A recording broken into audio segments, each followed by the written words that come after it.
Sometimes the choices we make to protect ourselves end up costing us everything we love.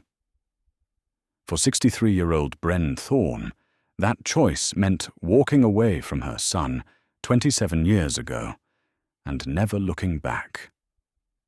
She's been living alone in the Yukon wilderness ever since, convinced that isolation is safer than facing what she left behind. Then one morning, at Dead Mare Pass, she hears something that stops her cold: a young donkey drowning in a frozen lake. Bren doesn't hesitate. She plunges into that icy water and pulls the terrified animal to safety. She thinks she's just saving a life. But what she doesn't know is that this one act of courage will bring her past crashing back. Could rescuing this innocent creature be what finally leads her home to the son she abandoned? Before we jump back in, tell us where you're tuning in from. And if this story touches you, make sure you're subscribed, because tomorrow I've saved something extra special for you. The cabin sat in a clearing where the spruce trees gave way to rock and sky, 23 miles from the nearest road and 47 from the nearest town. Bren Thorne had chosen this spot carefully, back when choosing still felt like freedom instead of sentence. The logs she'd chinked herself, the roof she'd patched 100 times. The windows faced east to catch the morning light, and on clear days she could see 3 mountain peaks that had no names, at least none that appeared on any map she'd ever seen. She was 63 years old, though the mirror showed a woman who could pass for 70. The Yukon had a way of carving its truth into a person's face. Lines deep as creek beds, skin weathered to leather, eyes that held both the clarity of high altitude and the weariness of long winters. Her hair, once dark as ravens, had gone silver-white. She kept it braided down her back, practical and out of the way. This morning, like most mornings, she woke before dawn. The wood stove had burned low overnight, and the cabin held that particular cold that settles in the hours before sunrise. She dressed in layers: wool long underwear, flannel shirt, canvas pants worn soft with age, 2 pairs of socks, boots she'd resoled 3 times. Her hands moved with the efficiency of ritual, no wasted motion, no second thoughts. The walking stick leaned against the door where she'd left it the night before. She'd carved it from mountain ash during her first winter alone, when the silence had nearly broken her, and she'd needed something to do with her hands, besides count the days until spring. The wood had aged to a deep honey color, smooth as bone where her palm gripped it. At the top, she'd carved the profile of a wolf, not because wolves meant anything particular to her, but because on the day she'd finished it, she'd seen one watching her from the tree line, and it had seemed like the kind of witness worth remembering. Outside, the air bit clean and sharp. February in the interior. The thermometer, nailed to the porch post, read -18, which was practically balmy. She'd seen it drop to -50, seen her breath freeze and fall like snow, seen the northern lights so bright they cast shadows. 27 years of this. 27 winters. 27 springs when the ice broke and the geese returned. 27 summers of midnight sun. 27 autumns when the aspens turned gold and the bears fattened for sleep. She walked to the small barn she'd built her second year, when she'd acquired 2 goats for milk and company. The goats were long gone, age and a wolf pack had taken them, but she still kept the barn for storage and the occasional injured creature she couldn't help but tend. That was how she'd ended up with the donkey. Scratch, she'd started calling him, because of the way he rubbed his head against the stall post. He was young, maybe 2 years old, grey with a darker cross on his back and eyes that still held the liquid softness of an animal who hadn't learned to fear everything yet. 3 days since she'd pulled him from the lake at Dead Mare Pass, and he was still recovering, shivering less now, eating the hay she provided, watching her with what looked like gratitude, though she knew better than to assign human emotions to animals. She filled his water bucket from the pump, breaking the skim of ice that had formed overnight. Scratch nickered softly and came to investigate, his breath warm clouds in the frozen air. She ran her hand down his neck, feeling the muscle and bone beneath the rough winter coat. "You're a lucky one," she told him. "Another 10 minutes and you'd have been gone." She'd been crossing the ice field, heading home from her trap line, when she'd heard it, a sound that didn't belong to the wilderness. Not wind, not the crack and groan of ice, not the far-off call of ravens. It was desperate and afraid, and it pulled at something in her chest she'd thought long dead. She'd found him thrashing in a hole where the ice had given way, probably weakened by a spring that kept that section from freezing solid. How he'd ended up out there, alone and half-frozen, she couldn't guess. Donkeys weren't native to this country. Someone had lost him, or he'd escaped from somewhere, and that meant eventually someone might come looking. The thought unsettled her more than it should have. She'd plunged into that water without thinking, the cold stealing her breath, every instinct screaming at her to get out, get warm, survive. But she'd gotten a rope around his neck and hauled him to solid ice, then somehow dragged him the 3 miles back to her cabin, both of them soaked and freezing, both of them alive by margins too slim to think about. Why had she done it? She'd asked herself that question a dozen times since. She'd seen plenty of animals die in these mountains. It was the way of things. Nature didn't coddle the weak or the unlucky. But something about that donkey, struggling and terrified, and so, utterly alone, had reached past her careful defenses. Maybe because she knew exactly how it felt. She finished the morning chores, feeding Scratch, checking her own supplies, splitting wood for the stove, and then made herself breakfast. Oatmeal with dried berries and a spoonful of honey from the last jar she'd traded for in Dawson. Coffee, black and strong. She ate standing at the window, watching the sky pale from black to deep blue to the thin grey that passed for daylight this time of year. The cabin was small, just one room, really, but she'd made it comfortable over the years. The bed in the corner with its patchwork quilt, the table and 2 chairs she'd built from salvaged lumber, shelves lined with books she'd collected from thrift stores and trading posts, their spines faded and familiar. A photograph or 2, though she kept those face down in a drawer she rarely opened. The wood stove that kept her alive through the winter, its belly glowing red on the coldest nights. Everything she owned fit in this single room, and that was exactly how she wanted it. No excess, no clutter, no reminders of the life she'd abandoned. The radio crackled to life at 8, right on schedule. Every morning the station in Whitehorse broadcast weather, news and messages for folks living in the bush. She usually half-listened while she worked, background noise to fill the silence. Today, she heard her own name. Message for Bren Thorne, north of Dead Mare Pass. Owen McGrath says he passed through your way, and you've got some company. Ranch north of Whitehorse is asking after a missing donkey. If that's what you pulled from the lake, they'd appreciate word. Contact Yukon Wildlife or leave message at the station. That's all. Bren set down her coffee cup slowly. Owen. She should have known the old trapper would spread the story. Nothing stayed private in the north. Everyone knew everyone's business, sooner or later.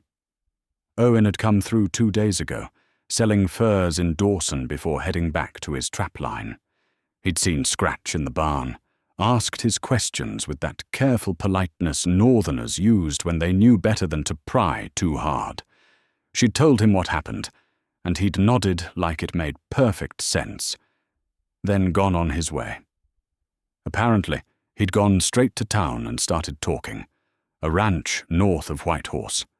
That was close to 200 miles south, near the highway. How a donkey had traveled that far, she couldn't imagine. But if someone was looking for him, that meant she'd have to make contact, have to explain, have to interact with people she'd spent nearly 3 decades avoiding. She looked at Scratch through the window.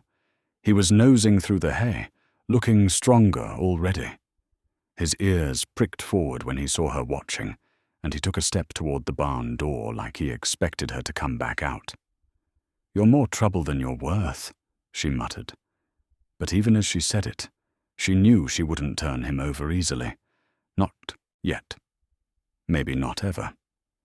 The day passed the way her days always passed, slowly, filled with small tasks that kept her hands busy and her mind quiet.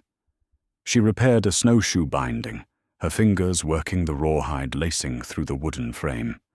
She inventoried her food supplies and made a list for the next supply drop, which would come by bush plane in 2 weeks if the weather held. She read from a water-damaged copy of Lonesome Dove she'd read at least 20 times before, the pages soft as cloth, certain passages underlined from previous readings. In the afternoon, she checked her trapline, a 5-mile loop through the forest that brought in enough fur to trade for supplies.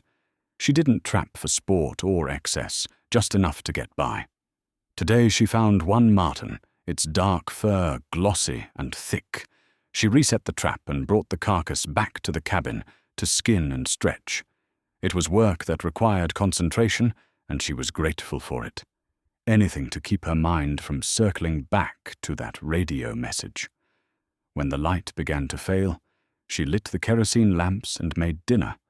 Bannock and beans, and the last of some caribou she'd been given by a Gwich'in hunter who sometimes passed through. The meat was rich and gamey, and she ate slowly, savoring it. Food was never wasted here. Every meal was earned.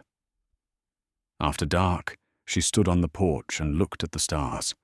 They were impossibly bright, impossibly distant, indifferent to every small human struggle beneath them.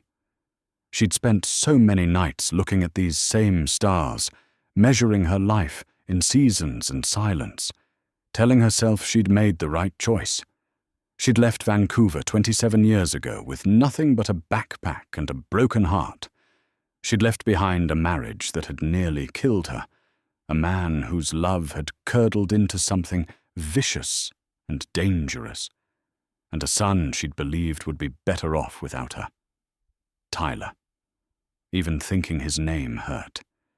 He'd been 9 years old enough to remember her, young enough that maybe, eventually, he'd learn to live without the weight of her failure. She'd spent the first year in Dawson City, working in a hotel kitchen, saving money, learning how to live in the north. The other kitchen workers had been kind enough not to ask too many questions. The north attracted people running from something. Geography was the one place where past and present didn't have to meet. Then she'd bought this land. Crown land, really. But no one cared if you settled somewhere this remote. And she'd built her cabin log by log, learning from mistakes, figuring it out as she went. The solitude had nearly destroyed her that first winter. She'd talked to herself, just to hear a human voice. She'd cried until she had no tears left. She'd thought about walking into the wilderness and not coming back. But spring had arrived, and with it, a kind of peace. Not happiness, not forgiveness, but the sharp, clean feeling of having survived something that should have killed her. She'd made a life here, small, hard, lonely, but hers. She answered to no one. She hurt no one. She asked for nothing except to be left alone.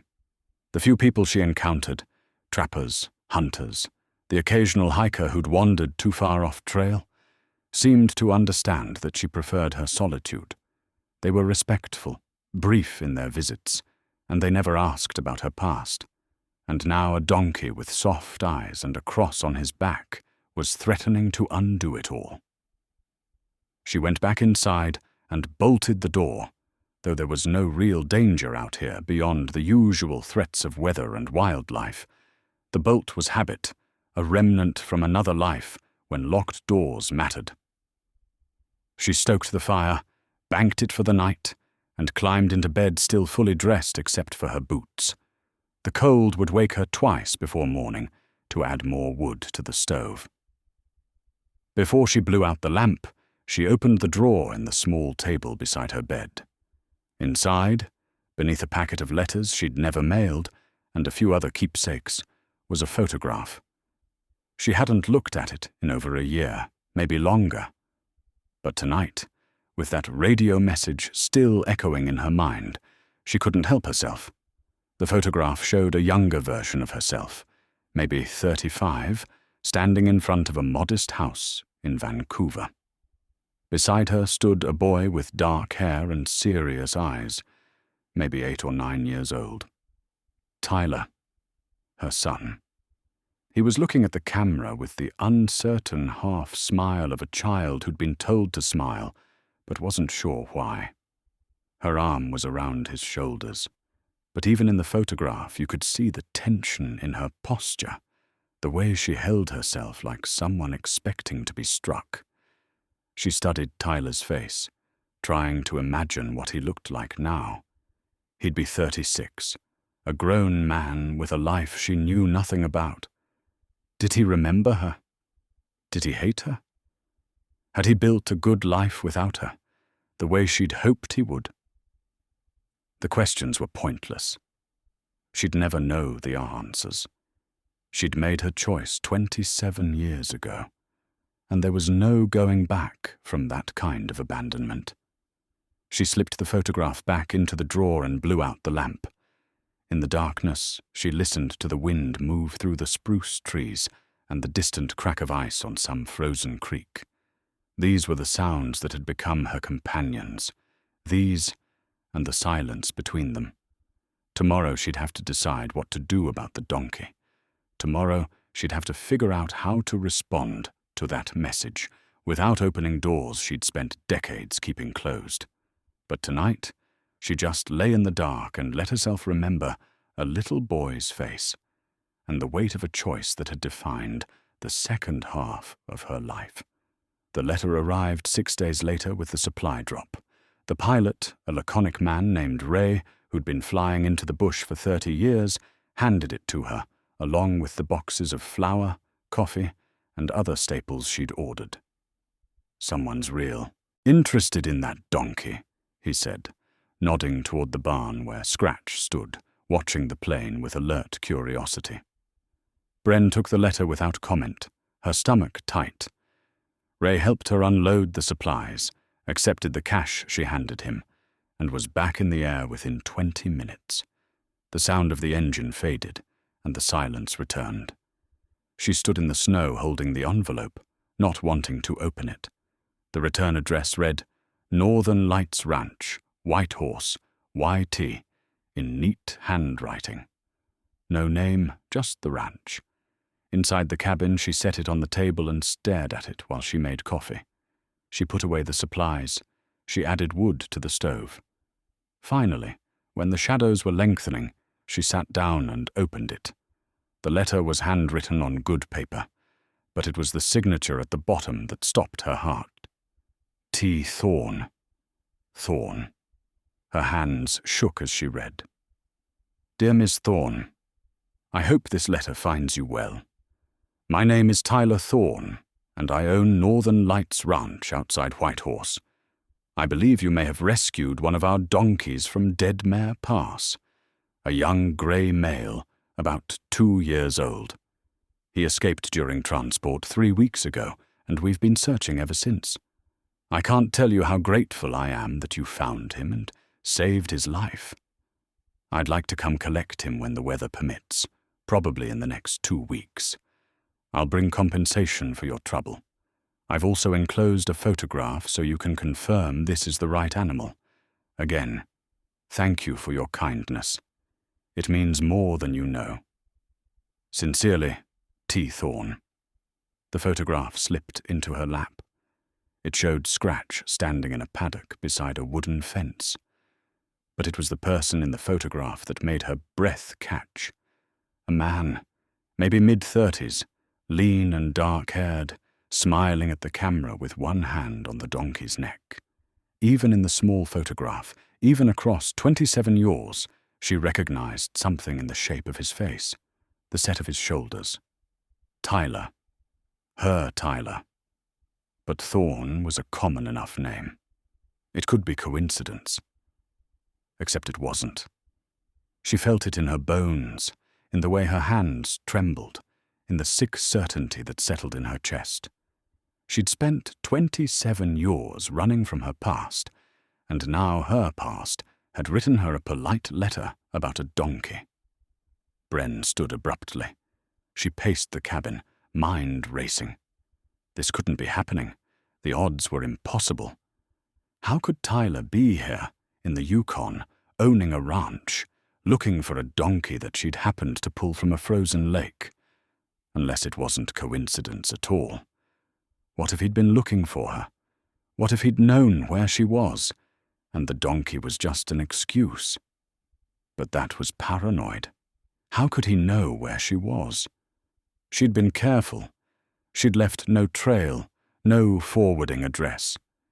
She'd built her anonymity as carefully as she'd built this cabin. She read the letter again, looking for hidden meanings, for any sign that he knew who she was. But the tone was formal, polite, the words of a stranger thanking another stranger. Nothing personal. Nothing that suggested recognition. Maybe she was wrong. Maybe this T. Thorne was just someone with the same name. But the photograph. That face. She went to the drawer beside her bed and pulled out her own photograph, the one of Tyler at 8 or 9 years old. She set the two photographs side by side on the table and studied them. The eyes. Something about the eyes was the same, and the way he smiled, a little hesitant, like he wasn't quite sure smiling was safe. No, she said aloud. This is crazy. But her hands were still shaking. If this was Tyler, could she really let him fly out here without telling him? Could she face him after 27 years? Could she look him in the eye and pretend to be a stranger? And if she told him who she was, what then? What could she possibly say that would justify what she'd done? Bren sank into the chair and put her head in her hands. For 27 years, she'd lived with her choice. She'd told herself it was right, that Tyler was better off without her. She'd built walls around that decision and refused to look back. Now those walls were crumbling. She spent the night at the table, the letter and photographs in front of her, watching shadows move as the lamp burned down. She didn't sleep. Her mind kept circling the same impossible questions. By morning, she had no answers. She went through her routines mechanically, feeding Scratch, making breakfast, tending the fire, but her mind was elsewhere. She needed to respond. If she didn't, T. Thorne would show up anyway in 2 weeks. She could write back and say nothing about who she was. Let him come, give him the animal, send him away. If he didn't recognize her, no harm done. But if he did recognize her, would he be angry? Would he demand explanations? Would he hate her? She could tell him not to come, lie that the donkey had died. But lying seemed worse than silence, or she could tell him the truth. I think I'm your mother. I left you 27 years ago. If you want answers, I'll try to give them. The thought made her physically ill. She stood at the window and watched morning light spread across the snow. Scratch was in the paddock, rolling on his back with his legs in the air, looking absurdly pleased with himself. "What am I supposed to do?" she asked him. She thought about the day she'd left Vancouver. Tyler had been at school. She'd timed it deliberately, not wanting to see his face. She'd left a note, brief, inadequate, full of lies about how this was for the best, and walked out with nothing but a backpack. Her husband had been at work. She'd been planning the escape for months, squirreling away cash, researching places where someone could disappear. The Yukon had seemed like the edge of the world. She'd told herself Tyler would be fine. His father had never raised a hand to the boy. Tyler was smart, resilient, capable. He'd be relieved that his broken, frightened mother was gone. She'd told herself a lot of things to make the leaving possible. But she knew the truth. She'd abandoned her son to save herself. She'd chosen survival over motherhood, and no amount of justification could change that. Now that choice had caught up with her. Bren went back to the table and picked up the letter. She read it one more time. Then she pulled out paper and a pen. Her hand hovered over the blank page. Then she began to write. Dear Mr. Thorne, thank you for your letter. Yes, I have your donkey. He's healthy and recovering well. You're welcome to come collect him whenever the weather permits. I'll be here. B. Thorne. Short, neutral, giving nothing away. She sealed it and addressed it to Northern Lights Ranch. She'd give it to Ray on his next supply run. 2 weeks. She had 2 weeks to prepare for the possibility that her son was coming home, even if he didn't know it yet. 2 weeks to figure out if she had the courage to tell him the truth, or if she'd spend the rest of her life as just another stranger who'd helped him once. She looked at the photographs again. Young Tyler and grown Tyler, 27 years apart. Then she put them both away, back in the drawer where the past belonged. But she knew the past was coming whether she was ready or not. The days crawled by with agonizing slowness. Bren found herself watching the sky, listening for planes. Every morning she woke with a knot in her stomach. Every night she lay awake, rehearsing conversations that would never go the way she imagined. Scratch seemed to sense her agitation. He followed her more closely, nickering when she came to the barn, pressing his head against her shoulder. She'd never assigned emotions to 2 animals, but his presence was comforting. He asked nothing except food and the occasional scratch behind the ears. No explanations, no judgment. The weather held cold and clear, good flying weather. She caught herself straightening the cabin, organizing supplies that didn't need organizing, sweeping a floor that was already clean. She hadn't cared what the place looked like in years, but now she saw it through his eyes. On the 8th day after sending her letter, she heard it, the distant drone of a small plane.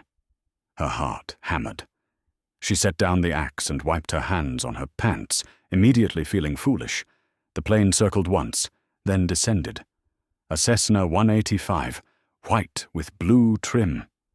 She watched it taxi toward the shore, her mouth dry. 27 years of the running, and now she was about to face what she'd left behind. The engine cut off. The door opened. A man climbed out, tall and lean in a heavy parka. Even bundled against the cold, she knew him. The way he moved, it was Tyler, her son. He raised a hand in greeting and started walking toward her. Bren stood frozen. Part of her wanted to run. Part of her wanted to rush forward. She did neither. She waited. As he got closer, she could see his face. He had her eyes. Grey-green, the same shape. His jaw was his father's, strong and square. He looked older than 36, lines around his eyes, weariness that spoke of hard years. "Miss Thorne?" he called out. She nodded, not trusting her voice. "Tyler Thorne. Thank you for agreeing to see me." He extended a hand. His grip was firm, his hand rough with work. "I can't tell you how grateful I am." Up close, the resemblance was striking. She could see the boy she'd known in the man's face. but there was no recognition in his eyes. He was looking at her like a stranger who'd done him a kindness. "He's in the barn," she managed. "Made a full recovery." "That's wonderful." Tyler smiled, and it broke her heart. The same hesitant smile from the photograph. "Can I see him?" She led him to the barn, acutely aware of his presence. He was tall, taller than she remembered, though he'd only been 9 then. He walked with a slight limp. An old injury, probably. Scratch was in his stall, and when he saw Tyler, his ears pricked forward. Tyler approached slowly, speaking soft words. The donkey butted his head against Tyler's chest. "Hey, buddy." Gave us quite a scare. Tyler ran his hands over Scratch, checking for injuries, his movements practiced and gentle. "He looks great," Tyler said, turning to her. "Whatever you did, it worked. I brought payment—" "No need," Bren interrupted. "Just glad I found him." "Please, you saved his life. That's not nothing." Tyler pulled out an envelope. "It's not much, but I don't want money." The words came out sharper than intended. "Really? I'm just glad he's all right." Tyler studied her, and she felt exposed. Could he see any trace of the woman who'd been his mother? "At least let me thank you properly. Can I buy you dinner?" Bren's first instinct was to refuse. But another part of her, the part that had wondered about him for 27 years, couldn't let him walk away. "You flew all this way," she heard herself say. "Least I can do is offer you coffee." They walked back to the cabin. She made coffee while Tyler stood by the window. "Beautiful country up here," he said. "How long have you been living out here?" "Long time. 27 years, give or take." "That's impressive. I don't think I could handle that kind of isolation." "You get used to it." She poured 2 cups. Tyler sat down, wrapping his hands around the mug. Bren sat across from him, hands shaking in her lap. "So you run a ranch?" she asked. "Trying to. Bought it 3 years ago. We focus on rescue animals, horses mostly, but donkeys, goats, animals that would otherwise be slaughtered. Give them a second chance. That's good work. It feels right, you know. Everyone deserves a second chance." The words pierced her. She searched his face for hidden meaning and found none. "What brought you to the Yukon?" she asked carefully. "Long story. I grew up in Vancouver, but I needed a change. Fresh start. The North seemed right." He sipped his coffee. "What about you?" Bren felt her throat tighten. "Similar reasons. Fresh start." Tyler nodded. "Running from something or running toward something?" The question was too perceptive. "Maybe both." "I get that." They sat in silence. Bren studied his face, memorizing details, the scar above his left eyebrow, the way his hair fell across his forehead. "Do you have family?" The question slipped out. Tyler's expression shifted, became guarded. "Not much. My father passed away 5 years ago. Cancer. I was married briefly. No kids. It's mostly just me." His father was dead. Bren absorbed this with complicated emotions. "I'm sorry," she said. "Thanks. We weren't close, but it was still hard." He paused. "My mother left when I was young, so it's been just me for a long time." There it was. She'd left him. He'd been alone. "That must have been difficult," Bren managed. "It was what it was. You learn to adapt." His voice was matter-of-fact, but she heard the old hurt underneath. "Anyway, I've built a good life. The ranch, the animals. It's enough." She wanted to tell him it shouldn't have to be enough, but she had no right. "The donkey," she said, changing the subject. "How'd he end up out here?" "We were transporting him from near Dawson. The truck broke down, and somehow he got loose. We searched for days." Tyler shook his head. "I'd given up hope." Then Owen mentioned seeing a donkey north of Dead Mare Pass. Well, he's safe now. Thanks to you. Bren stood abruptly. This was too much. I should let you get back. Weather can change fast. Tyler stood as well. Of course. Thank you again, Ms. Thorne. Bren, she said. You can call me Bren. Bren, I'm Tyler. I know. Something in her tone made him look at her more closely, but she turned away. They walked back to the barn, loaded Scratch into a crate. As Tyler secured it, Bren made a decision. Tyler, if you ever need anything, help with the ranch, or just anything, you know where to find me. He smiled. Same to you. Remote doesn't have to mean alone. Then he was in the plane, the engine starting. Bren watched from the shore as he lifted into the sky. She stood there long after the sound had faded. Her son had been here. She'd talked to him, sat across from him, heard his voice, and she'd said nothing about who she was. She didn't know if that made her a coward or just realistic. For 3 days after Tyler left, Bren moved through her routines like a ghost. She checked traps that needed no checking. She split wood she didn't need. The cabin felt emptier than it had in years, and the silence that had once been her refuge now pressed against her like a weight. She kept thinking about what he'd said. My mother left when I was young. The simple statement of fact, delivered without emotion. Just the truth as he'd lived it. She'd told herself for 27 years that leaving had been right, that Tyler would be better off without a broken mother. She'd convinced herself that walking away was love, not abandonment. But hearing him say those words, seeing the careful neutrality in his face, she understood the truth. She'd chosen herself over her son, and no amount of justification could change that. On the 4th day, she pulled out the leather journal from her first years in the Yukon. She hadn't read it in over a decade. The pages were yellowed, the ink faded, her handwriting shaky where cold or emotion had made her hand unsteady. She sat at the table and began to read. The first entry was dated March 1998, 3 weeks after she'd arrived in Dawson. Found work at the hotel. The owner didn't ask questions. Tyler's birthday is in 4 days. He'll be 10. I wonder if anyone will throw him a party.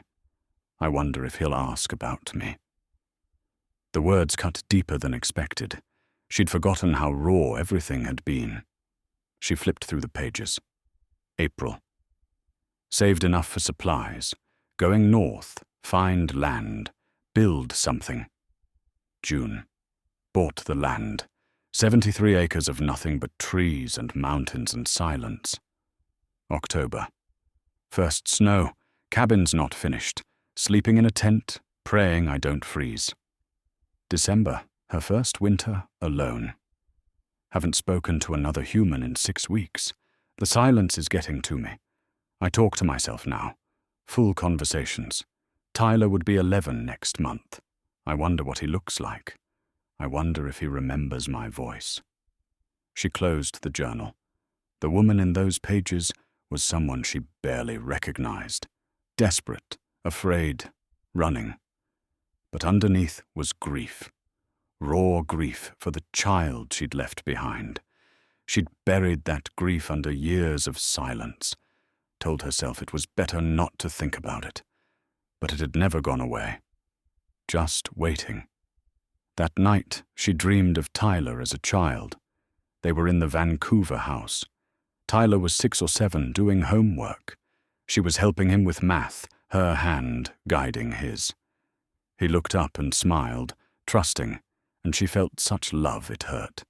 Then the dream shifted. Tyler was older, maybe 14, standing in the doorway. "Where were you?" he asked. Not angry, just curious. I looked everywhere. "I'm sorry," she tried to say, but no sound came. She reached for him, but he was fading, disappearing. She woke gasping, face wet with tears, The cabin was dark, except for the stove's faint glow. She lay there, heart racing, the dream still vivid. Tyler had said he'd built a good life, a ranch for rescue animals, second chances for the abandoned. The irony wasn't lost on her. Her son, the one she'd abandoned, spent his life saving the abandoned. What did that say about him? About what she'd done? The next morning she made a decision. She pulled out paper and pen and began to write. Dear Tyler, I don't know if you'll remember me, but I'm your mother. I'm the one who left when you were 9. I didn't recognize you when you came for the donkey because I expected a boy and found a man. But I knew. I've always known your face. She stared at the words, then crumpled the paper and threw it in the stove. Too direct. She started again. Dear Tyler, thank you for coming to collect your donkey. It was good to meet you. I've been thinking about what you said, about second chances. I believe in those too. Too vague. She crumpled it. Third try. Tyler, there's something I need to tell you. Something I should have told you when you were here, but I was afraid. She got halfway through before crumpling that one too. There was no good way to say it. No words that could bridge 27 years. No explanation that wouldn't sound like an excuse. She spent the day writing and rewriting, filling pages with words that never felt right. By evening, she had a pile of crumpled paper and nothing worth sending. Finally, she wrote something short. Tyler, I was glad to meet you. If you'd ever like to visit again, you're welcome. The mountains are beautiful in spring. Bren. She sealed it before she could second-guess herself. It wasn't the truth, but it was a door left open. Maybe that was enough. She gave it to Ray on his next supply run with instructions to deliver it to Northern Lights Ranch. Then she tried to focus on daily work. But that night, she pulled out her journal again. She turned to a blank page and began a new entry. The first in over 10 years. Tyler came to get the donkey. He doesn't know who I am. He told me his mother left when he was young. Said it like it was just a fact. No anger. No hurt. Just acceptance. I don't know which is worse, that he might hate me or that he might not feel anything at all. He's building a ranch for rescue animals. Second chances, he called it. He's a good man. Better than he should be. Better than I deserve. She closed the journal and put it back in the drawer, on top of the photograph of young Tyler. Then she looked around the cabin. This place had been her refuge, her protection against a world that had hurt her. But maybe it was time to stop hiding. Maybe it was time to give herself the same second chance Tyler offered his animals. She didn't know how yet, didn't know if she had the courage. But for the first time in 27 years, she was willing to try. The wind picked up outside, rattling the windows. A wolf howled in the distance, the familiar sounds of wilderness at night. But tonight they didn't sound like isolation. They sounded like the life she'd chosen, and maybe, just maybe, it wasn't too late to choose something different. 3 weeks passed with no response. Bren told herself that was normal. Mail was slow in the north. Tyler was probably busy with his animals, with running the ranch. There was no reason to expect he'd write back immediately. But every time Ray flew in with supplies, she felt her heart jump, hoping for an envelope that never came. She tried to focus on her work. Spring was coming early. The days were getting longer, snow melting in patches where the sun hit strongest. Soon the geese would return, the ice would break up, and the landscape would transform from white to green almost overnight. She'd always loved this time of year, the promise of renewal. But this year, it felt different. The changing season reminded her that time was passing, that opportunities could be missed, that some winters lasted longer than they should. One morning in early March, she saw something behind her woodpile that stopped her cold. A small wooden box she didn't recognize. It hadn't been there yesterday. She carried it inside. At the table, she opened it slowly. Inside was a child's drawing, carefully preserved between cardboard pieces. The paper was old, yellowed, but the crayon marks still bright. It showed a simple house with a triangle roof, a sun, and 3 stick figures holding hands: a man, a woman, and a small boy. At the bottom, in a child's printing, "My family, Tyler Thorne, age 7. Bren's hands shook. Underneath was a folded piece of paper, newer, Tyler's handwriting. "Bren, I found this cleaning out old boxes at the ranch. I drew it before everything fell apart. Not sure why I kept it. When I met you, something felt familiar. The way you moved, the way you looked at me. Then I got your letter and saw your full name. Bren Thorne. My mother's name was Brennan. Everyone called her Bren. I did some checking. Talked to people who knew you in Dawson when you first came north. They remembered a woman from Vancouver running from something. And I knew. I don't know what you want from me. I don't know if you even want anything. But I thought you should have this. I drew it when I still believed families stayed together. Before I learned that sometimes people leave and don't come back. I'm not angry. I got past that a long time ago, but I need to know why. If you can tell me that, maybe we can figure out what comes next. Tyler." The words blurred as her eyes filled with tears. He knew. He'd figured it out. And instead of rage, he was offering her a chance to explain. She looked at the drawing again. The 3 stick figures holding hands. The family that might have been. The life she'd destroyed when she walked away. She sat at that table for hours, trying to find words that could explain the unexplainable. How do you tell your adult son that you were so broken you couldn't function? That every day felt like drowning? That his father's hands around your throat made you believe that dying was preferable to staying? How do you explain that you left to save yourself, but in saving yourself, you abandoned the one person who needed you most? Finally, she began to write. "Tyler, your father was hurting me. Not in ways that showed. He was careful, but in ways that made me believe I was worthless, crazy, that everything wrong was my fault. By the time you were 9, I'd stopped being a person and become a thing he could control. I tried to leave before. Twice. He found me both times. Said if I tried again, he'd make sure I never saw you. Said he'd tell everyone I was unstable, that I'd abandoned my child. Said no one would believe me. I believed him. And I was so tired. So tired of being afraid, of walking on eggshells, of trying to protect you while I could barely protect myself. So I left. I told myself you'd be better off. That he never hurt you, only me. So you'd be safe if I was gone. I told myself a lot of things to make leaving possible. But the truth is simpler and uglier. I chose to save myself instead of staying to protect you.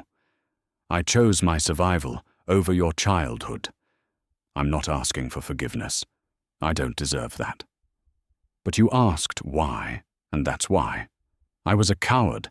I'm still a coward. But I've thought about you every single day for 27 years, and I'm sorry. I'm so sorry. She sealed the letter before she could change her mind. Then she sat with the drawing, tracing the crayon lines, a 7-year-old boy's vision of family. Simple, pure, holding hands.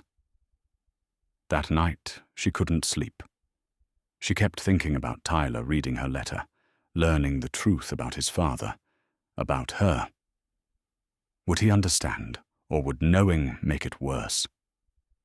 The next morning, Ray flew in unexpectedly. He had a package for her. Tyler had paid him extra to make a special trip. The package was wrapped in brown paper. Inside was a blanket, soft and thick, made for cold northern nights, and a note. "I'm coming to visit. Not to argue or demand anything. Just to talk, to hear your story in your own words, to maybe start to understand. I'll be there in 3 days. Tyler." Bren held the blanket against her chest. He was coming back. Not for a donkey this time. For her. For answers. For whatever came next. She had 3 days to prepare. 3 days to find the courage to face her son and tell him everything she'd spent 27 years running from. 3 days to stop being a coward. The 3 days passed like 3 years. Bren cleaned the cabin obsessively, scrubbing floors that didn't need scrubbing. She baked bread she had no appetite for. She split enough wood to last through next winter. Anything to keep her hands busy. On the 3rd day, she woke before dawn with a knot in her stomach. This was it. Today Tyler would arrive, and she'd have to face everything she'd been running from. She dressed carefully, braided her hair with shaking fingers. She made coffee and couldn't drink it. She stood at the window watching the sky, waiting. The plane came mid-morning. She watched it land, watched Tyler climb out and walk toward her cabin with his slight limp, carrying a backpack. This time, she walked out to meet him halfway. They stood facing each other in the snow. In daylight, the resemblance was obvious. He had her eyes, her cheekbones. She wondered how she'd missed it the first time. "Hello, Bren," Tyler said quietly. "Hello, Tyler. Thank you for letting me come." Inside, she poured coffee. They sat at the table, the same table where they'd sat 3 weeks ago as strangers. Now they sat as mother and son. Tyler pulled something from his backpack, a baby blanket, worn soft, pale blue with white stars. Bren recognized it immediately. She'd wrapped him in it the day they brought him home from the hospital. "I kept this," Tyler said. "All these years. Dad tried to throw it away once. I hid it. Maybe because it was the only thing I had that felt like it came from you." Bren touched the blanket with trembling fingers. "I made this. Before you were born. I wanted to make you something with my own hands. I know. Dad told me once when he was drunk. Said you'd stayed up nights working on it, unpicking stitches that weren't perfect, starting over. He said it like it was a character flaw. Your father and I had different ideas about a lot of things. I read your letter," Tyler said, "about what he did. I wish I could say I was surprised, but I'm not. He was hard, controlling. He never hit me, but there were other ways he hurt people. Words, silences. I should have protected you from that. You were trying to protect yourself. I get that now. I didn't for a long time. I spent years angry at you, wondering what I'd done wrong to make you leave." The words pierced her. "Tyler, no, it was never you. I know that now, but the kid I was didn't understand. He just knew his mother left and didn't come back." Bren felt tears sliding down her face. "I'm sorry." Tyler was quiet, staring at the blanket. "Can you tell me what happened? The whole story. I need to understand." So she told him. Everything. How his father had been charming at first. How that changed after marriage. How the criticism started small and grew. How he'd isolated her, convinced her she was incompetent. She told him about the first time his father grabbed her by the throat. How he apologized, swore it wouldn't happen again. How it did anyway, again and again. She told him about trying to leave, about getting to her sister's house in Seattle before his father found her, threatened to take Tyler away if she ever tried again. I believed him. she said. I believed he had the power to do it. He was respected, successful. I was nobody. Who would believe me over him? I would have, Tyler said quietly. You were 9 years old. You couldn't have helped me. And I couldn't bear the thought of dragging you into it, of making you see me as weak. So you left without saying goodbye. I left because I was drowning and didn't know any other way to save myself. I told myself you'd be okay, that he loved you, even if he didn't love me. She met his eyes. I was wrong. I know that now. I should have found another way. He would have found us. You know he would have. Maybe. But at least I would have tried. Tyler picked up the blanket. After you left, he changed, became harder, more distant. Like he blamed me for you leaving.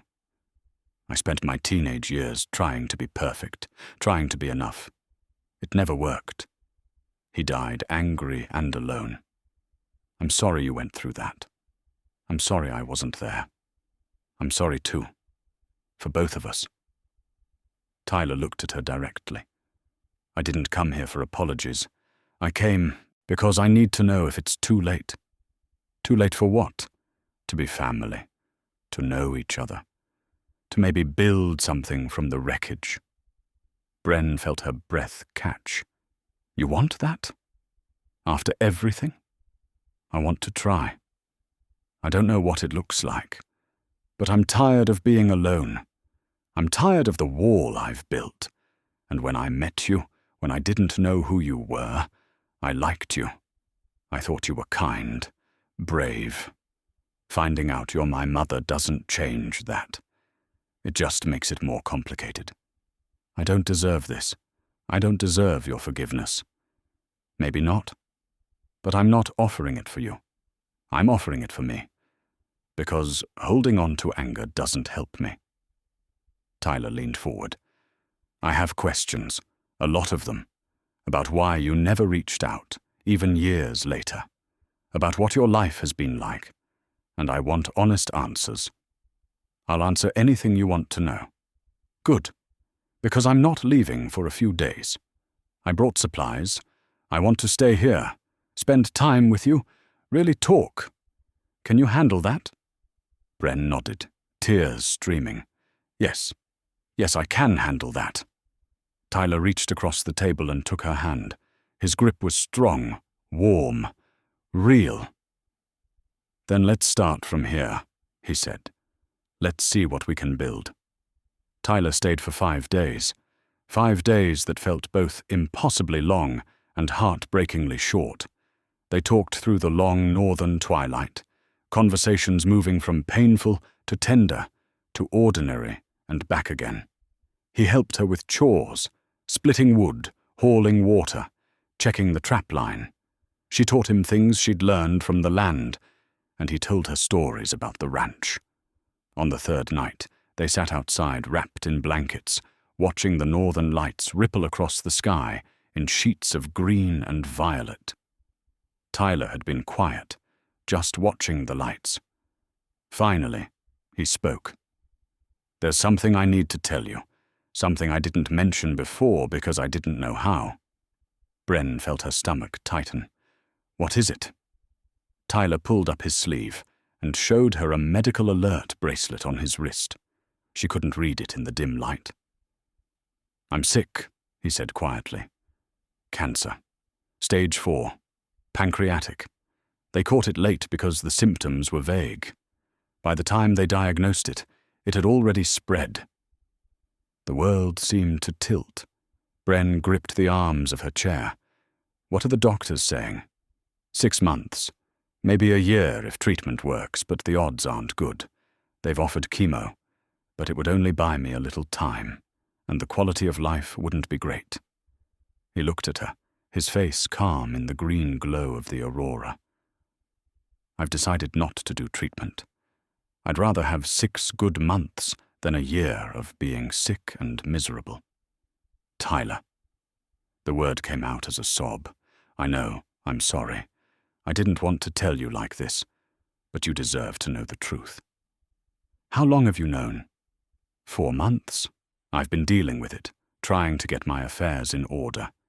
That's part of why I bought the ranch. I wanted to create something meaningful, something that would last after I'm gone. Bren felt like she couldn't breathe. She'd just found him. After 27 years, she'd finally gotten a second chance, and now he was telling her it came with an expiration date. "Is that why you looked for me?" she asked. "Because you're dying?" Tyler was quiet. "Partly. I've been thinking about mortality, about what I want my life to have meant, about loose ends. You were the biggest question mark in my life. I needed to know who you were, why you left. I needed closure before the end. And the donkey? That was real. He really did escape. When I heard that someone named Bren Thorne had rescued him north of Dead Mare Pass, I thought it might be coincidence. But something made me follow up. I had to know." Bren stood abruptly and walked to the edge of the porch, her back to him. She stared out at the mountains, barely visible against the night sky. "I don't accept this," she said finally. "I just found you. We just started figuring this out. You can't tell me we have 6 months. I don't have a choice about that. There are other treatments, experimental ones, clinical trials, second opinions. I've looked into all of that. The answer is the same. This particular cancer, this advanced, doesn't respond well to anything.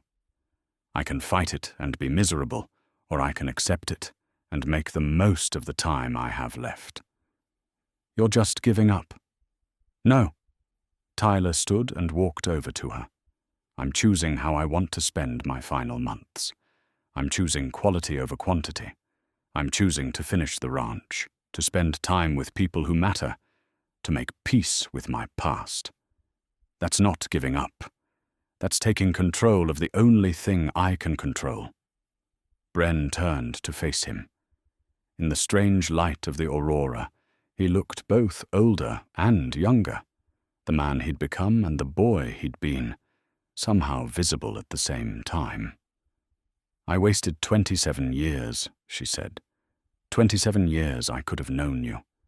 And now we get 6 months? Better than nothing. It's not enough." "No," Tyler agreed softly. "It's not. But it's what we have." Bren felt something break open inside her, all the grief and guilt she'd been carrying pouring out. She started to cry, deep, wrenching sobs. Tyler put his arms around her and held her while she fell apart. "I'm sorry," she gasped. "I'm so sorry. For all of it. For leaving, for not coming back, for missing your whole life. And now this. Now I'm losing you again before I even got you back." "You didn't lose me," Tyler said. "I'm right here. We found each other. That's not a nothing."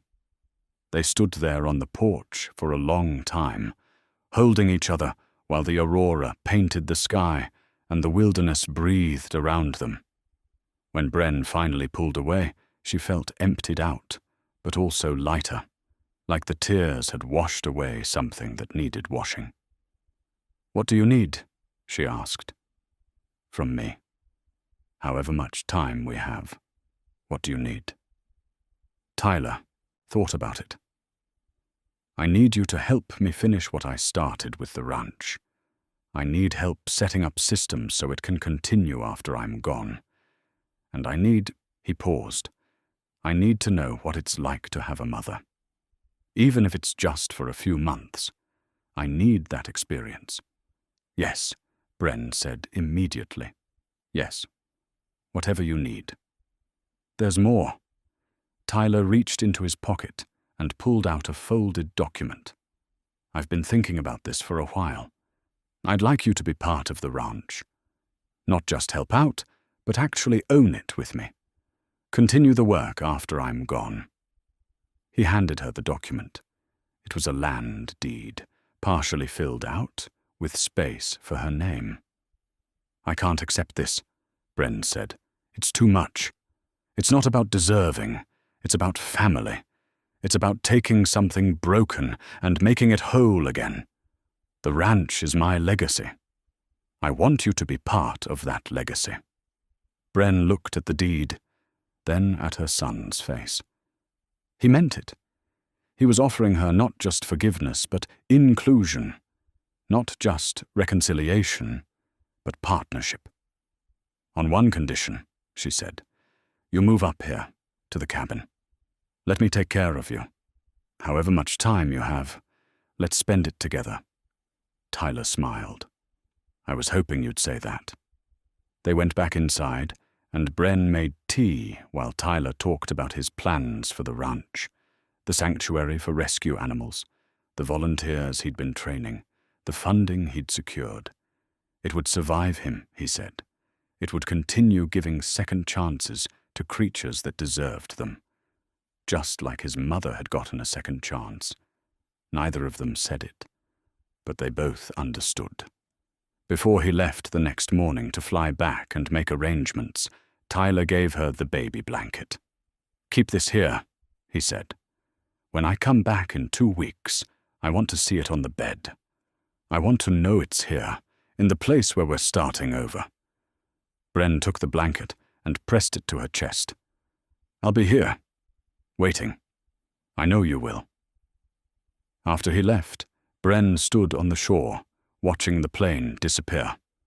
She was crying, but differently this time. Not from grief alone, but from a complicated mix of emotions she couldn't name. Her son was dying, but her son was also alive, right now, and he'd chosen to spend his remaining time with her. It wasn't enough. It would never be enough. But it was more than she'd ever expected to get. She went back to the cabin and spread the baby blanket on her bed, smoothing out the wrinkles with gentle hands. Then she sat down and began making a list of everything she needed to do to prepare for Tyler's arrival. She was going to be a mother again. For 6 months. Maybe less. Maybe a little more. She was going to take care of her son in the time he had left. And this time, she wasn't going to run. Tyler returned 2 weeks later with more supplies than Bren had seen in one place since leaving the city. Medical equipment, mostly. A hospital bed that could be assembled. Oxygen tanks, medications, monitors. Things that spoke of the reality they were facing. He also brought boxes of personal belongings, books, photographs, journals, letters. His life condensed into cardboard boxes that they stacked in the corner of the cabin. "I brought something else," he said on the second day, pulling out a wooden box similar to the one he'd left with the childhood drawing. "These are letters I wrote to you over the years. I never sent them, obviously, but I wrote them anyway. Whenever I had something important happen, whenever I needed to talk to someone who wasn't there, I wrote to you." Bren took the box with trembling hands. "How many?" "I don't know. Dozens. Maybe 100. I started when I was 12 and didn't stop until a few years ago." He hesitated. "I thought you might want to read them, to see what you missed, not to make you feel guilty, but so you can know me, really know me." That night, after Tyler had gone to sleep in the bed they'd set up for him, Bren opened the box. The letters were arranged chronologically, held together with rubber bands that had gone brittle with age. She picked up the first bundle and began to read. "Dear Mum, I'm 12 now. Dad says I'm too old to call you that anymore. Says I should just forget you. But I can't. I remember your voice. I remember how you used to sing while you cooked dinner. I remember you helping me with my homework. I don't understand why you left, but I hope wherever you are, you're okay. Your son, Tyler." The letters continued, a chronicle of a childhood and adolescence lived without her. Tyler at 13, writing about making the soccer team. Tyler at 15, heartbroken over his first girlfriend. Tyler at 17, accepted to university, wishing she could see his acceptance letter. As the letters progressed, the tone changed. The early ones were hopeful, almost cheerful. The teenage ones grew angrier, more questioning. If you loved me, why did you leave? What did I do wrong? Do you even think about me? By his 20s, the letters became more reflective, more understanding. I'm starting to realize this wasn't about me. Whatever you were running from, it was bigger than us. I hope you found what you were looking for. Bren read through the night, tears streaming down her face. Tyler's whole life, laid out in letters never sent. His graduations, his jobs, his marriage and divorce, his decision to buy the ranch. All the moments a mother should have been present for, recorded in his careful handwriting. The most recent letter was dated 6 months ago, written after his diagnosis. Dear Mum, I'm dying. Isn't that strange to write? I'm 36 years old, and I'm dying. The doctors give me 6 months to a year. I've been thinking about you more than usual. Wondering where you are, if you're still alive, if you ever think about me. I've decided to try to find you, not to punish you or demand explanations, but because I want to know my mother before I die. Even if it's just once. Even if all you can give me is an hour of your time. I think I deserve that much. And I think maybe you do too. Love, Tyler. Bren set down the letter and looked toward the corner where Tyler slept. His breathing was even, peaceful. In sleep, he looked younger, more like the boy she remembered. She had one of those hours he'd written about. She had months, and she was going to make every single day count. Over the next weeks, they fell into a routine. Mornings were for chores. Tyler insisted on helping, despite his declining strength. They fed the chickens Bren had acquired, chopped wood, hauled water. In the afternoons they talked. Tyler asked about her life in the wilderness, and she asked about his years in Vancouver, about the ranch, about his dreams for the future. I want the sanctuary to be a place where broken things can heal, he told her one day. They were sitting on the porch, watching clouds build over the mountains. Not just animals, people too. I've been thinking about offering internships to kids from difficult backgrounds. Give them a summer working with the animals, learning responsibility, finding purpose. What do you think? I think it's a beautiful idea. Will you continue it? After. The word hung between them. After he was gone. Yes, Bren said firmly. I promise. Tyler also insisted on teaching her everything about running the ranch.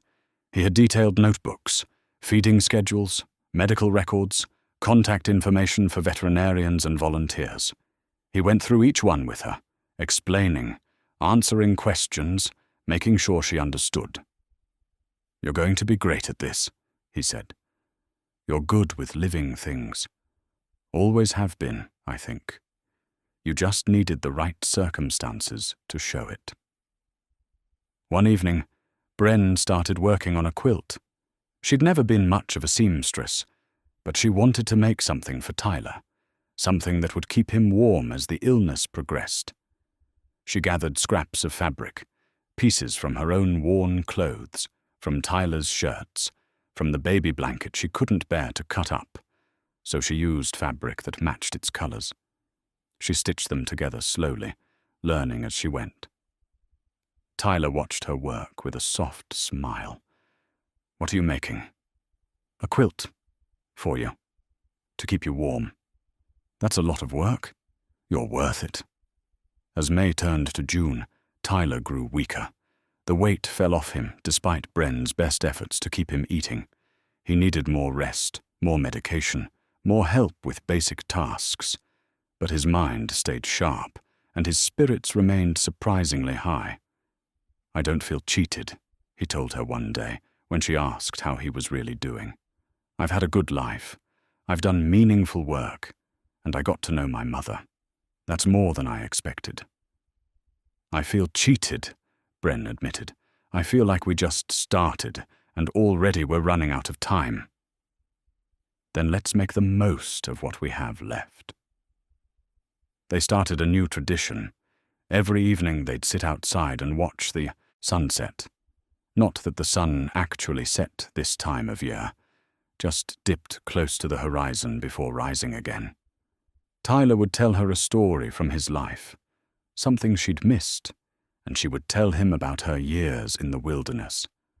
They were filling in the gaps, building a shared history from fragments.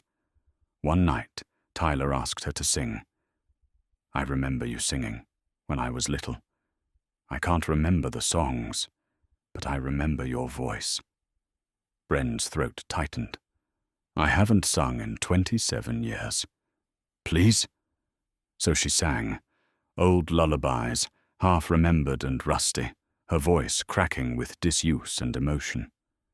Tyler closed his eyes and listened, a peaceful expression on his face. "That's exactly how I remembered it," he said when she finished. "Thank you." The quilt grew slowly, piece by piece. Bren worked on it every evening, her stitches getting neater with practice. It was far from perfect. The pieces didn't quite line up, the colors sometimes clashed, but it was made with love. That was what mattered. By mid-June, Tyler was spending most of his time in bed. The pain was getting worse, though he tried to hide it. Bren made him as comfortable as she could, adjusting pillows, reading to him, just sitting with him in the quiet. "I'm not afraid," he told her one day. "Of dying, I mean. I made my peace with it. I just wish I had more time with you." "Me too. Promise me something. Anything. Don't go back to hiding after I'm gone. Don't retreat into isolation again. You're too good at connecting with living things to waste that gift. Promise me you'll keep the ranch going, that you'll work with the animals and the kids, that you'll let people in. I promise. And forgive yourself. For all of it. I forgive you.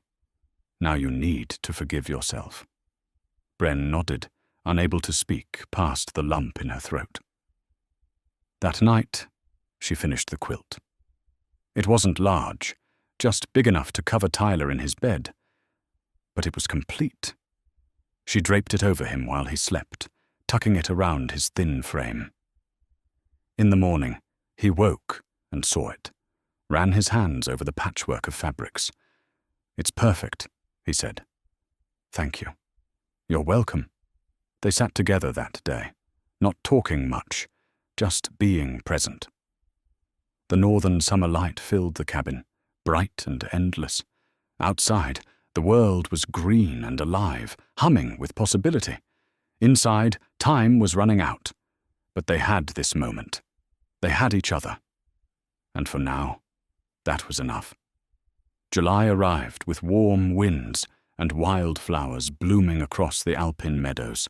Tyler was fading.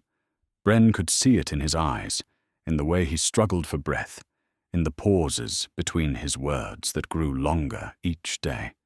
The hospice nurse who flew in once a week said it wouldn't be long now. Days, maybe a week at most. Tyler seemed at peace with it. "I'm ready," he told Bren. "I've said what I needed to say. I've done what I needed to do. I'm ready." But Bren wasn't ready. She would never be ready. They spent the long northern days together. Bren had pulled her chair next to Tyler's bed, and she rarely left his side. She read to him when he wanted distraction, old Western novels he loved, poetry that made him think. She sang when he asked, though her voice still cracked with emotion. Mostly, she just held his hand and let him know he wasn't alone. On a clear evening when the light was golden and soft, Tyler asked her to help him outside one more time. He was too weak to walk, so Bren fashioned a sort of stretcher from blankets and, with tremendous effort, carried him to the porch. She settled him in her rocking chair, wrapped in the quilt she'd made, and sat beside him. The mountains stood eternal in the distance, their peaks still white with snow. A raven called from the trees. The air smelled of pine and summer earth.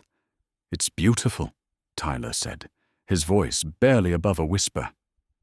"I understand now why you stayed, why you chose this place." "I didn't choose it because it was beautiful," Bren said. "I chose it because I was broken and it was empty.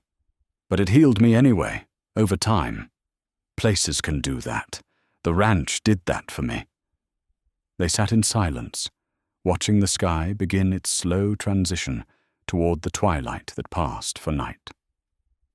Tyler's breathing was labored, each breath an effort. "Mum," he said, and Bren's heart clenched. He'd been calling her Bren this whole time. This was the first time he'd called her Mum since he was 9 years old.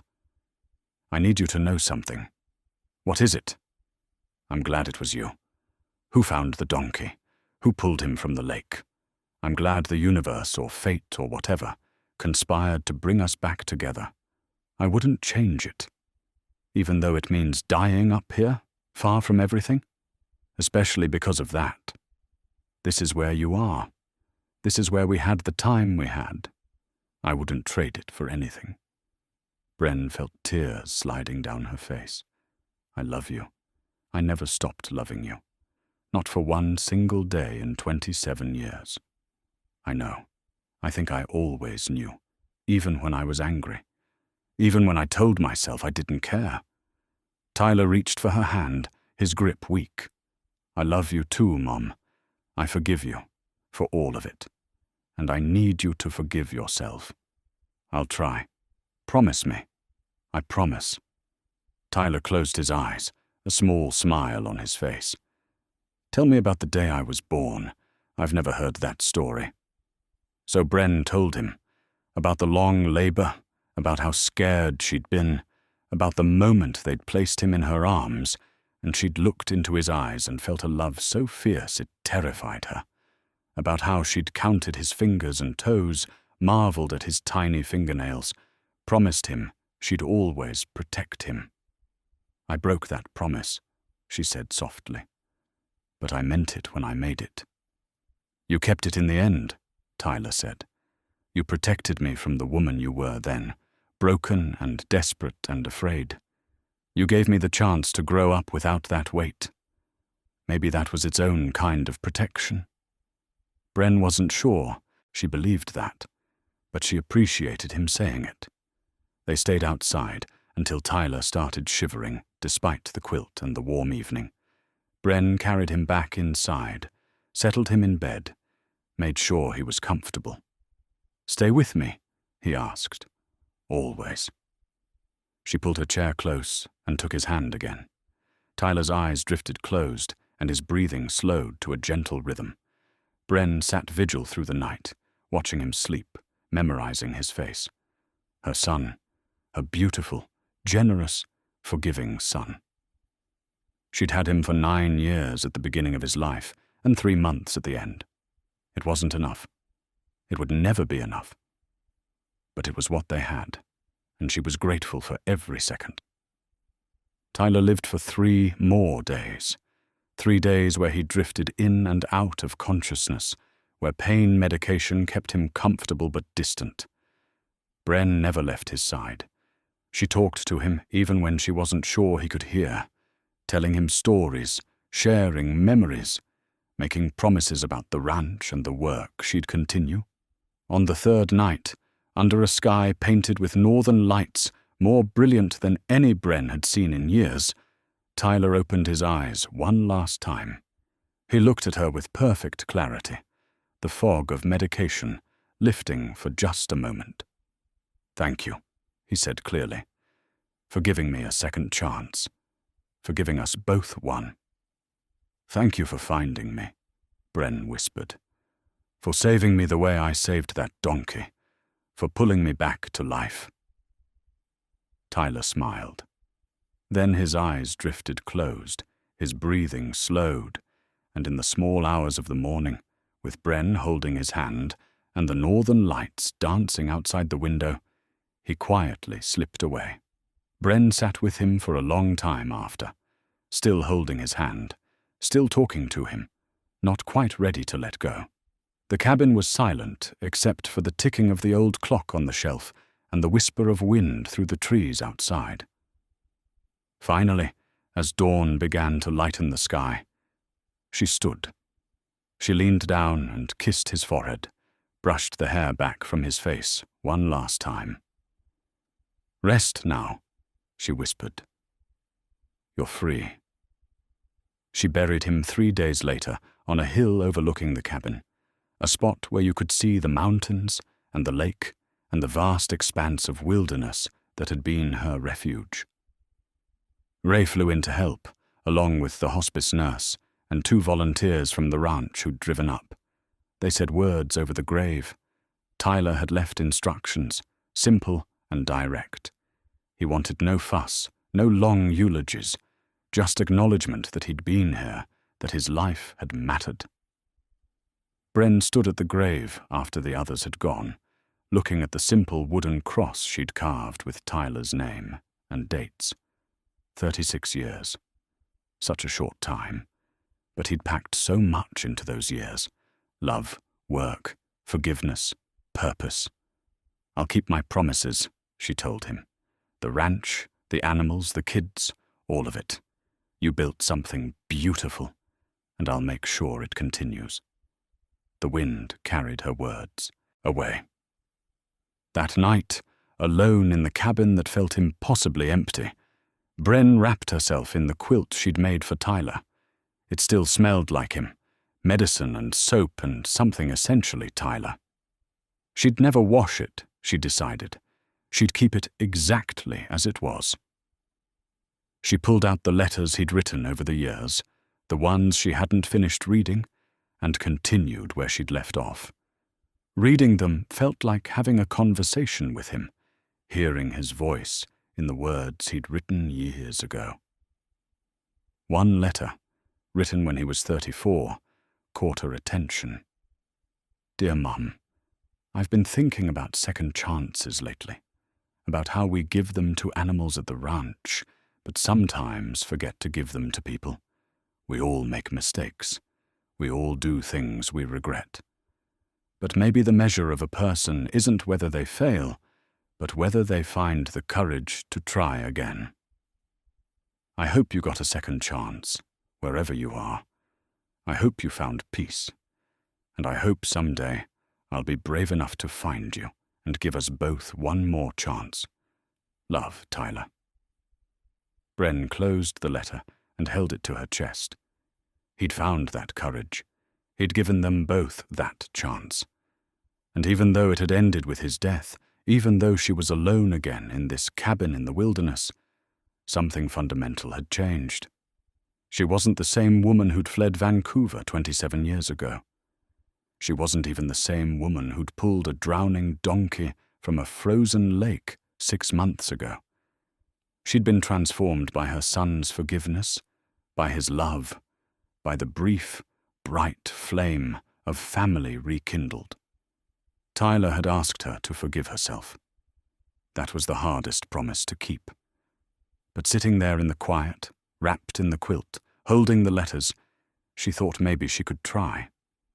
Not because she deserved forgiveness, but because Tyler had believed she did.